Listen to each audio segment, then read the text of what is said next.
చాలామందికి ఒక సందేహం కలుగుతుంటుంది. పుష్కరాల సమయంలో యమునా పుష్కరాలున్నాయి. పితృతర్పణం చేయాలి. కానీ అక్కడికి వెళ్ళలేము. ఎలాగా? అనే సందేహం ఉంటుందన్నమాట. ఇంట్లో చేయొచ్చా లేదా? లేదా ఏదైనా నది దగ్గరికి వెళ్ళే చేయాలా? అని ఆలోచిస్తూ ఉంటారనమాట.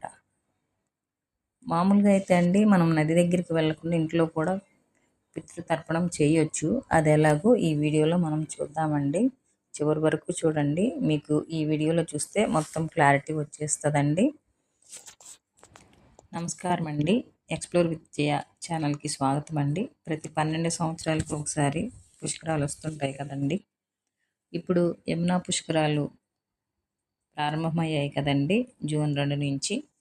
ఈ పుణ్యకాలంలో మన పితృదేవతలకు తర్పణాలు ఇవ్వడం జరుగుతుంటుంది కదండి. తర్పణాలు ఇవ్వడం వల్ల వారి ఆత్మకు మోక్షం లభిస్తుంది అని మనం నమ్ముతాం కదండి. అలాగే మన కుటుంబానికి పితృదోషాలు తొలగిపోతాయి. అయితే చాలామంది రకరకాల కారణాల వల్ల యమునా నది తీరానికి వెళ్ళలేకపోతుంటారు. మరి నదికి వెళ్ళలేని వారు ఇంట్లోనే ఉండి అత్యంత సులభమైన పద్ధతిలో శాస్త్రోక్తంగా పితృతర్పణం ఎలా వదలాలో ఈరోజు ఈ వీడియోలో ప్రాక్టికల్గా చూద్దాం. వీడియోని ఎక్కడా స్కిప్ చేయకుండా చివరి వరకు చూడండి. మనకి కావలసిన వస్తువులు, ఇంట్లో తర్పణం చేయడానికి మనకి ఎక్కువ వస్తువులు అవసరం లేదండి. కేవలం 5 వస్తువులు ఉంటే సరిపోతుంది. రాగి లేదా ఇత్తడి పళ్ళెం అండి. స్టీల్ పాత్రలు అస్సలు వాడకూడదండి. ఒక రాగి గ్లాస్తో మంచినీరు, కొన్ని నల్ల నువ్వులు, 2 దర్బలండి. దర్బలంటే గట్టి బరకలు, కొద్దిగా తడిపిన బెల్లం లేదా అక్షతలు. మనకి బ్రాహ్మణులు ఉంటే అండి బ్రాహ్మణులతో చేయించుకోవచ్చండి. బ్రాహ్మణులు లేని పక్షంలో మనమైనా దీనిని చేయొచ్చండి. ఇక్కడ ఒక ముఖ్యమైన నియమం ఉంటుందండి. ఏంటంటే పితృతర్పణాన్ని ఎప్పుడు ఇంటి లోపలగా అంటే పూజా గదిలో కానీ హాల్లో కానీ చేయకూడదండి. దీనిని ఇంటి బాల్కనీలో కానీ టెర్రస్ పైన కానీ లేదా ఇంటి బయట ఖాళీ స్థలంలో దక్షిణముఖంగా కూర్చొని మాత్రమే చేయాలి. అలాగే తండ్రి బ్రతికున్నవారు ఈ తర్పణాన్ని చేయకూడదండి, గుర్తుపెట్టుకోండి. ఈ నియమం కంపల్సరీ అండి. ఇప్పుడు పితృతర్పణం వదిలే విధానాన్ని చూద్దామండి.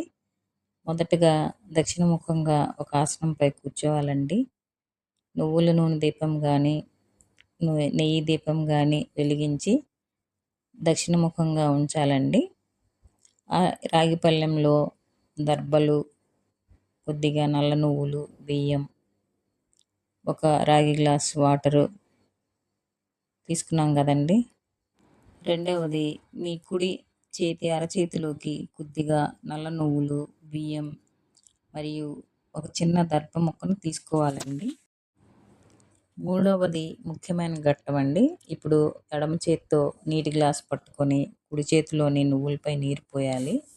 ఆ నీరు కుడి చేతి బొటన వేలు చూపుడు వేలు మధ్య నుండి కిందకి జారే విధంగా పోయాలండి.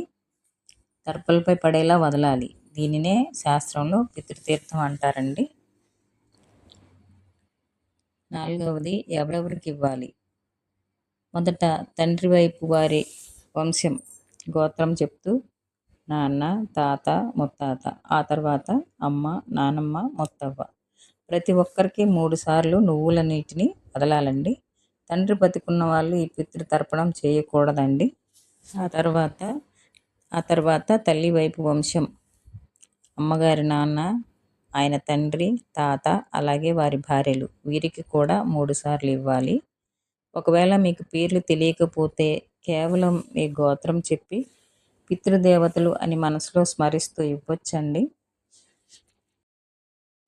ముగింపు మరియు కృతజ్ఞత. తర్పణ పూర్తయ్యాక మా కుటుంబంలో తెలిసి తెలియని పితృదేవతలు ఎవరైనా ఉంటే వారందరికీ కూడా ఈ జలం లభించుగాక అని చెప్తూ చివరిసారిగా నీరు వదలాలి. ఆ తర్వాతే వారికి నమస్కరించి సెలవు చెప్పాలి, అంటే విసర్జన చెప్పాలి.